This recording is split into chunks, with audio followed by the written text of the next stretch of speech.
before we get started into our group work, I want to teach you something that we're going to do not only today, but actually throughout this whole book, and something that you can do in books that you read on your own. So, one of the most important things about this book, The Secret of Platform 13, is the setting. Right? The place of the island is a really special place, and it's something that this author made up entirely out of her own brain. It's not a place that actually exists.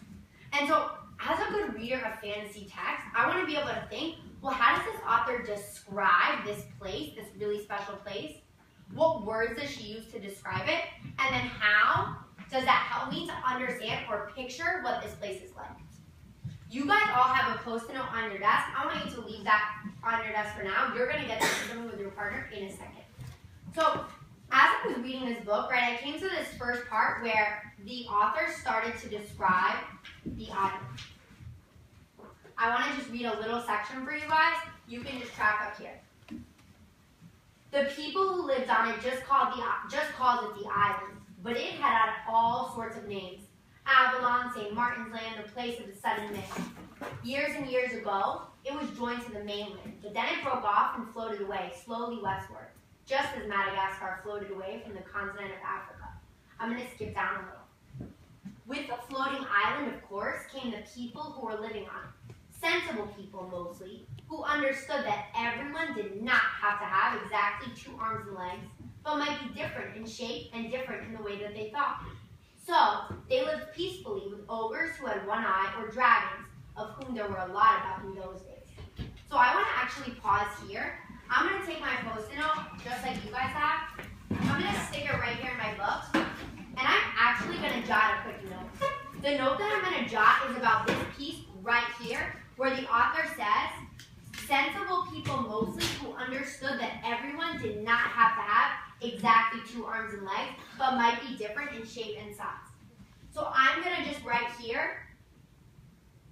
I'm not going to write the whole thing. I'm going to write everyone did not have to have exactly 2 arms and legs, but might be different.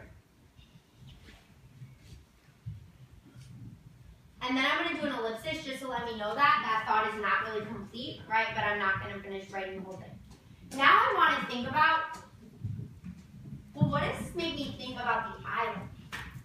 How does this help me to understand the kind of place that the island is? So I'm going to think about if there are people there who are really accepting, they know that people can be different, that tells me that the people who live there are probably really compassionate.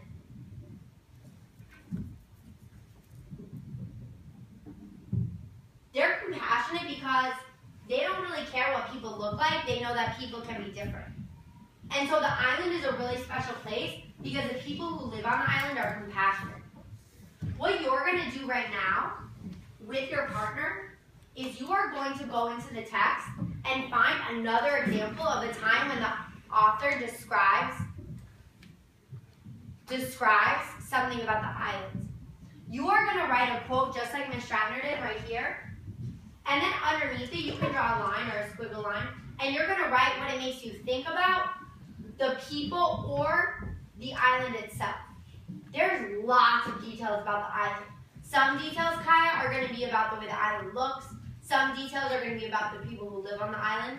I want you to, with your partner, choose a detail that describes the island and jot down what it makes you think about the island, how it helps you to understand the setting of the island. I'm going to give you about 4 minutes to do that. Go ahead. So who are we going to do first?